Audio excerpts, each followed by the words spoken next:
اور میں کیا کہتے ہیں ڈیموکریٹ ہوں اور مجھے اس پہ کوئی شرمندگی نہیں ہے, میں اس پہ فخر کر رہا ہوں, معافی نہیں مانگوں. ٹھیک ہے, یہ بڑی بات ہے نا. میرا خیال ہے اس سے بڑا سبق کوئی نہیں ہو سکتا. اب اگر اس سبق کو سامنے رکھوں نا میں, تو اگر نیتن یاہو وہاں آتا ہے تو ڈیموکریسی میں دروازے نہیں بند کیے جا سکتے, ممکن نہیں ہے. ہاں اگر عوام خود اپنے طور پہ نکل کے آ کے کوئی ریئیکٹ کر دیں تو لا اینڈ آرڈر کی صورتحال میں آپ کچھ بھی کر سکتے ہیں. جیسے ٹی ایل پی کے لوگوں کو آپ نے خود ہی جب باہر نکل جاتے تھے, پھر اس کے بعد اب آپ نے ان کو پکڑ لیا ہے لا اینڈ آرڈر کے نام پہ. تو یہ اس طرح کی صورتحال وہاں نہیں ہے, اتنے کوئی ٹی ایل پی نہیں کی. وہاں پہ لوگ خود نکلیں گے, خود ہی جو کرنا ہوگا وہ کریں گے, اور یہ نہیں کرنا ہوگا تو نہیں کریں گے. تو یہی میرا خیال ہے ڈیموکریسی کی سب سے بڑی خوبصورتی ہے. میں نے تو امریکہ کو دیکھ کے یہ سیکھا ہے, کیونکہ اس میں جب ٹرمپ صاحب آئے تھے, I'm sorry سر ایک لفظ اور کہہ دوں, تو بہت سارے وہاں کے طاقتور کوریڈور ان سے خوش نہیں تھے.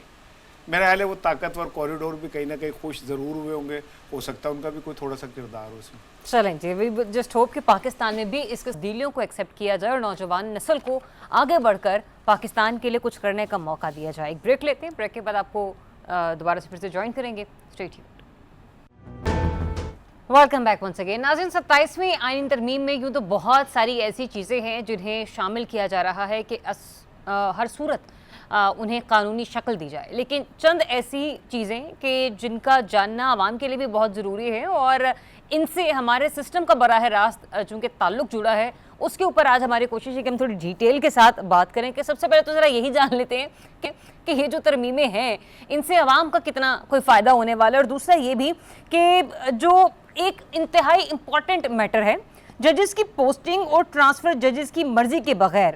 ایسے میں کہا اور سنا یہ جا رہا ہے کہ یہ حکومت اپنے مقاصد کے لیے اس ترمیم کو لانا چاہ رہی ہے, لیکن اگر ایسا ہوتا بھی ہے تو حکومت کیا کوئی ایسے مقاصد ہیں جن کو وہ حاصل کر سکتی ہے, اور ایسے کون سے کیسز ہیں کہ ان ججز کی پوسٹنگ اور ٹرانسفرز کی وجہ سے اسے وہ فیصلے لینے میں کوئی آسانی جو ہے نا وہ ہو سکتی ہے.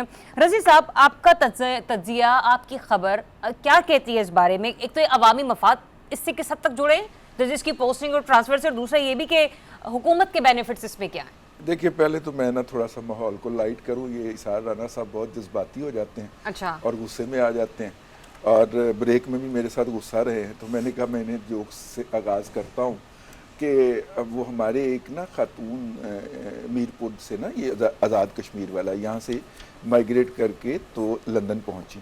اچھا, تو ایک نوجوان, ایک چھوٹا سا بچہ بھی تھا ان کی گود میں, تو وہ وہاں پہ پہنچتے ہی سردی کے باعث جو تھا وہ بیمار ہو گیا. تو اس کو ڈاکٹر کے پاس لے کے گئیں, اور انہوں نے اس کا احوال کچھ یوں بیان کیا کہ نہ ایٹنا ہے, یعنی کہ نہ کھاتا ہے, اور نہ ڈرنکنا ہے, بس ویپنا ہی ویپنا ہے. تو کچھ ہمارے تجزیہ کار بھی بس ویپنے ہی ویپنے ہوتے ہیں, اور کچھ نہیں کرتے. دیکھیے, بات یہ ہے کہ جنگل میں نا خرگوش بھاگا جا رہا تھا, تو لومڑی نے اس سے پوچھا کہ میاں خرگوش خیریت ہے؟ اس نے کہا جنگل میں جمہوریت آ گئی ہے اور نیا قانون بن گیا ہے کہ جس جانور کے 3 کان ہوں گے وہ کاٹ دیے جائیں گے. تو لومڑی نے کہا کہ تمہیں کس بات کی فکر ہے, تمہارے تو 2 کان ہیں.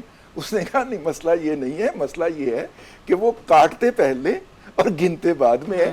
یعنی ہم نے 18ویں ترمیم پاس کی اور اس کے گن گائے, یہاں پہ بیٹھ کے ان ٹی وی سکرینوں پہ بیٹھ کے ہمارے دوستوں نے گن گائے کہ اس کے ذریعے جناب جمہوریت مضبوط ہوگی. جمہوریت کتنے کی مضبوط ہوئی ہے وہ یہ پتا ہے کہ میرا بھائی روزانہ بیٹھ کے اسحاق رانا جمہوریت کا یہاں پہ جو ہے وہ ماتم کر کے جاتا ہے. رضی صاحب, ایک سوال کی صورت میں چونکہ ظاہر سی بات ہے 18ویں ترمیم پاس ہوئی ہوگی, میں تو نہیں تھی, میں نے تو آپ لوگوں سے سنے اور یہ 1902 میں نہیں پاس ہوئی ہے, یہ کوئی جب نہیں جب ہم پتے باندھ کے پارلیمنٹ میں جاتے تھے. لیکن دیکھیے, میں اس وقت بہت چھوٹی تھی, ایک اسٹوڈنٹ لیول پہ اسکول کا بچہ, اس کو نہیں نا 18ویں ترمیم سے کوئی لینا دینا ہو سکتا. اگر یہ عمر کے والے سے آپ کا دل دکھا ہو تو میں واپس لیتا ہوں اپنے الفاظ. میں آپ کو صرف یہ کہنا چاہ رہی ہوں کہ جو ہم نے سنتے تھے کہ اسکول کا بچہ 4th 5ویں کلاس کا بچہ وہ نہیں جانتا 18ویں ترمیم کیا ہے. ٹھیک ہے, آپ لوگوں ہی بتاتے ہیں کہ 9 مہینے اس کے اوپر ڈیبیٹ ہوئی, ڈسکشن ہوئی, عوام میں گئے, اسکولز, کالجز, وہاں پہ لوگوں کی رہنمائی لی, کیونکہ ملک میں ایک قانون کا نفاذ عمل میں لایا جا رہا تھا. لیکن سر, ہم نے دیکھا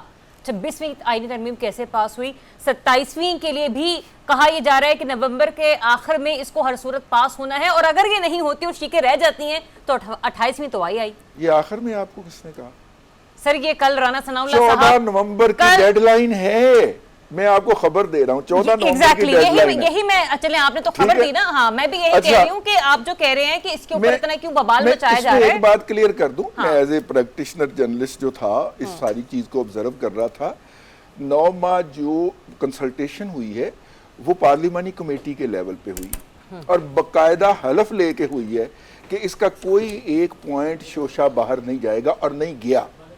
ماشاءاللہ ہمارے ہاں تو سیاسی قیادت جو ہے وہ پوری کی پوری ٹویٹ کرتی ہے نا کہ یہ قانون سازی ہم کرنے جا رہے ہیں اب, لیکن 18ویں ترمیم کے اندر یہ سیکریسی مینٹین کی گئی تھی اور میڈیا کو اور تبصرہ نگاروں کو تب پتہ چلا تھا جب پارلیمانی کمیٹی نے مسودہ فائنل کر کے اپروول کے لیے قومی اسمبلی کو بھیج دیا تھا. ایک تو بات میں نے کہا, میں یہ کلیریفائی کر ٹھیک ہے. اب آ جائیے کہ وہ جو تھا وہ انہوں نے کہا کہ وہ جو خرگوش میاں تم کیوں پریشان ہو, تمہارے تو 2 کان ہیں. تو اس نے کہا نہیں وہ گنتے پہلے, ہم قانون سازی پہلے کر لیتے اور پھر اس کی امپلیکیشن ڈھونڈنے چل پڑتے ہیں. 18ویں ترمیم کے اتنے گن گائے گئے اور ہمیں بتایا گیا کہ بس اس سے آخری لیول کے اوپر جمہوریت بھی مضبوط ہوگی, ملک بھی مضبوط ہوگا.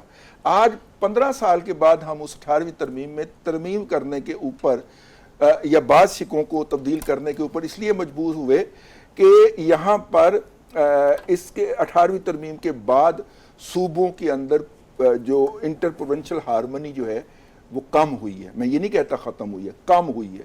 ٹھیک ہے, رائیولری بڑی ہے, کرپشن بڑی ہے, صوبوں کو فنڈز دینے کا کوئی نتیجہ نہیں نکلا.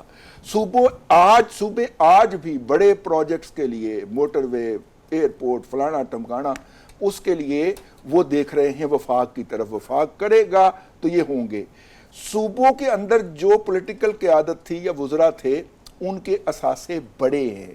اگر کسی کے پاس 1 فیکٹری تھی تو آج اس کے پاس 15 سال کے بعد 8 فیکٹریاں ہیں یا 7 فیکٹریاں ہیں. اگر کسی کے پاس 1 نیوز چینل بھی نہیں تھا اس کے پاس آج 3 نیوز چینل ہیں. یہ صوبائی وزراء کی میں بات کر رہا ہوں. تو اس کا مطلب ہے کہ اس طریقہ کار نے ڈیلیور نہیں کیا اور اس کو اب تبدیل کرنا ہے کیونکہ یہ ڈیلیور نہیں کر رہا. اور یہ بھی اس کا ترمیم کا ایک مقصد تھا نا کہ آپ صوبائی لیول کے اوپر پروونشل فائنانس کمیشن قائم کریں گے اور وفاق سے جو پیسے ملیں گے وہ ضلعی حکومتوں کو جائیں گے. اور ہمارے یہاں پہ حکومتوں نے 2 نمبریاں کر کے ضلعی حکومتوں کو ہی باجگزار بنا لیا کہ ضلعی حکومتیں اب صوبائی حکومت کی طرف دیکھتے ہیں اور صوبائی حکومتیں ایکسٹرا آرڈنری. چلیں آپ میرا سوال بہت پیچھے چھوڑ آئے ہیں, میں دوبارہ آؤں گی اس سوال کی طرف, لیکن جو آپ نے کہہ دیا ہے اسی کو ذرا بھی لے کر چلتی ہوں. رانا صاحب مجھے یہ بتائیے گا, چاہے 18ویں ترمیم امینڈمنٹ کی بات ہو ایجوکیشن اور صحت کو لے کر, جو کہ بھی ایسا بات بھی کر رہے ہیں نا کہ بھی کچھ متنازع معاملات پیدا ہو گئے, وفاق نے صحت اور تعلیم کے شعبے میں ایسے کون سے جھنڈے گاڑ دیے ہیں کہ جس کے بعد ہم یہ کہہ سکتے ہیں کہ اگر 18ویں ترمیم امینڈمنٹ ہو جاتی ہے تو یہ بھی بہت اچھی بات ہوگی. صاحب یہ 18ویں ترمیم کون سے سال میں ہوئی تھی؟ 9-10 میں ہوئی تھی. اب ذرا آپ سمجھیں کہ یہ 9-10 میں ہوئی, 14 سال پیپلز پارٹی اور نون لیگ حکومت کرتے رہے. انہیں خیال نہیں آیا کہ 18ویں ترمیم بڑی خطرناک ہے یا خوفناک ہے. 2 لوگ بھاگے بھاگے مسجد میں آئے اور ایک دم نماز کھڑی تھی اس میں کھڑے ہو گئے. نماز پڑھ کے انہوں نے کہا کہ یار جی اسی وضو دے چکر ہی پہندے نا نماز نکل جانی سی. تو یہ وہ دونوں جماعتیں ہیں جو بغیر وضو کے نماز پڑھ رہی ہوتی ہیں کہ یار ٹائم بچا لیں کسی طرح. ٹھیک ہے, 14 سال سے آپ کو ہوش نہیں آیا, آج اچانک آپ کو ہوش آ گیا کہ اوہو 18ویں ترمیم تو بڑی خطرناک ہے بھائی, اس کو تو تبدیل ہونا چاہیے. پروونشل ہارمنی جو ہے وہ ختم ہو رہی ہے. ہارمنی پہ سوال نہیں کر رہا کہ پنجاب کو اتنے بڑے بڑے پروجیکٹ کیوں مل رہے ہیں, کسی اور صوبے کو کیوں نہیں مل رہے, کہاں سے خزانہ نکل آیا ہے. مریم صاحبہ روز اتنے بڑے ہیوی پروجیکٹ کا اعلان کرتی ہیں, کہو تو وفاق خالی پنجاب پہ مہربان ہے, باقی صوبوں کا کوئی حق نہیں ہے. اچھا دوسری طرف اب آ جائیں, میرے جو بھائی ہیں انہوں نے کہا کہ وہ جو ویپنے والے اینالسٹ ہوتے ہیں, مجھے اللہ کی قسم ان پہ ترس آتا ہے. ویپنے والوں, ہاں, کیونکہ ایٹنے والے جو ہیں نا, کہیں پی ٹی وی پہ بیٹھے ہوئے ہیں, کہیں بیٹھے ہوئے ہیں, بڑی بڑی ہیوج تنخواہوں پہ ایٹ رہے ہیں اور ٹکا کے ایٹ رہے ہیں. ٹھیک ہے نا, تو مجھے تو ان پہ ترس آتا ہے جو ویپ رہے ہیں, کیونکہ بھوکے نے ہو. ٹھیک ہے, جڑے ایٹ رہے نے وہ گانا کٹ دے نے, وہ بابا بوٹا نے سارے. اچھا دوسری بات اب آ جائیں اب لطیفہ سنائے, لطیفہ نہیں ایک اعلیٰ ترین شعر جواب بھی تسی وار کیتا ہے ویسے لطیفہ قبول فرمائے نا, نہیں جواب بھی وار کیا آپ قبول نے. فرمائے. غالب کا ایک شعر ہے, مزہ آیا ویسے رضی صاحب, کہتے ہیں نا, مزہ آیا. غالب کا ایک شعر ہے, کہتے کہ میں نے کہا تھا بزم ناز چاہیے غیر سے تہی, نہیں میں نے کہا تھا بزم ناز, چلے ٹھیک کر لیجئے گا, چاہیے غیر سے تہی, وہ سن کے ستم ہنس کے ستم ظریف نے مجھ کو اٹھا دیا کہ یوں, ٹھیک ہے نا. اور جو اپوزیشن لیڈر تھا نا, انہوں نے کہا بھائی جان آپ یہ چیف الیکشن کمشنر کے لیے ہیں, اب بیٹھ کے بات کرتے ہیں. ہاں کیونکہ آئین کے مطابق. اچھا جیسے انہوں نے کہا تو اٹھنا نکل ہے تو کاکا, انہوں نے اسے ہی فارغ کر دیا اپوزیشن لیڈر کو, عمر ایوب کو, کاکا تو تے نکلدا, تینوں بڑی بزم ناز چاہیے غیر سے تھی, تینوں تو پہلے اٹھا دیجیے نا. انہوں نے اٹھا کے وہاں پھینک دیا. تو میں یہ سمجھتا ہوں, دیکھیں جو 14 نومبر کی ڈیڈ لائن, اب آپ نیا لیڈر آف اپوزیشن لے آئے, تسی پھر ہٹا دیو گے توڑا کی ہے, تو تسی ایسے کم لگے رو ہم کیا کر سکتے. بات یہ کہ 14 نومبر کی جہاں تک بات ہے نا رضی صاحب, میری رائے ہے, دیکھیں اگر آپ نے امینڈمنٹ لانی ہی ہے تو کیا برائی ہے کہ اگر اس کو ہم کنسنسس کے ساتھ لوگوں کو ذرا گائیڈ کر دیں. لوگوں کو ابہام ہے بہت ساری چیزوں پہ, مثال کے طور پہ کچھ پوسٹنگ ٹرانسفرز کے اوپر وہ لوگوں کا ابہام ہے, میں بالکل مکمل آتی ہوں اس کے اوپر. پھر اسی طرح صوبوں کو تعلیم سے, میں آپ بتائیے, میں آپ کو کلیریفائی کر دیں. میں بریک میں آپ کو بتاؤں گا, پھر آپ اس کے بعد بتا بریک ہونی نہیں, آخر تک نہیں, ابھی تیسرا ہے. اچھا, سو اسی طرح ججز کی اپائنٹمنٹ کے حوالے سے یا ان کا کہا یہ جا رہا ہے کہ جی 70 سال سے اوپر لے جایا جائے گا. جی جی ٹھیک ہے نا, ایج لمٹ. تو ایسا کریں کہ آپ کو ہر جج کی عمر نا 125-200 سال رکھتے ہیں کہ جاتی کرے مر نہیں جاندہ نا جج یہ رہے گا.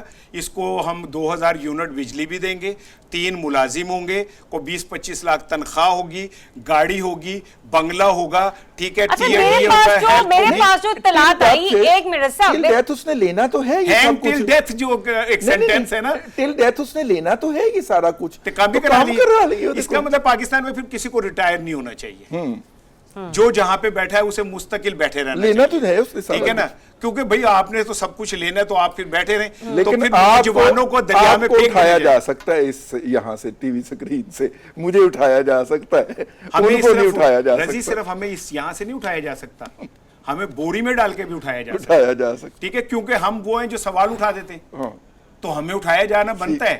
اس اینکر کو بھی بول لینے دے. رضی صاحب میں جو لاہور کے ایک جج صاحب تھے جنہیں سپریم کورٹ لایا گیا, اطلاعات ہیں کہ ان کو بھی کوئی نہ کوئی قانونی تحفظ دینے کے لیے جو ہے نا یہ ولیشک لائی جا رہی ہے. سپریم کورٹ نہیں, اسلام آباد ہائی کورٹ, ہاں سوری اسلام آباد ہائی کورٹ لے جائے گا. جی جی جی جی جی چلے شکر ہے, میں تو چھوٹی ہوں, آپ ماشاءاللہ بڑے ہیں, آپ یہ بھار اٹھا سکتے ہیں تو اٹھا لیا آپ نے. تو مجھے یہ بتائیے ان سمیت اور بھی بہت سے ایسے ججز ہیں کہ جن کے بارے میں یہ سننے میں آ رہا ہے کہ وہ ریٹائرڈ ججز صاحبان کو اکوموڈیٹ کیا جائے گا آئینی عدالت کے تھرو. تو سر یہ پھر بات وہیں پر آ جاتی ہے کہ جو ہمارے موجودہ نظام میں اتنے ججز صاحبان ہیں, سر پھر ان سے کام نہیں لیا جائے گا, ریٹائرڈ افراد کو پھر دوبارہ جو ہے وہ دیا جائے گا, تو سر جو نیچے والے ہیں وہ کب اوپر آئیں گے؟ دیکھیے ہاں, میں ایک بات میں عرض کر دوں کہ اس وقت جوڈیشری کے 2 حصے ہیں, ہمیں دونوں کو مکس نہیں کرنا چاہیے. ایک لوور جوڈیشری ہے, سب آرڈینیٹ جوڈیشری بھی جس کو کہتے ہیں, جو سول جج سے شروع ہو کے اور سیشن جج تک جاتی ہے.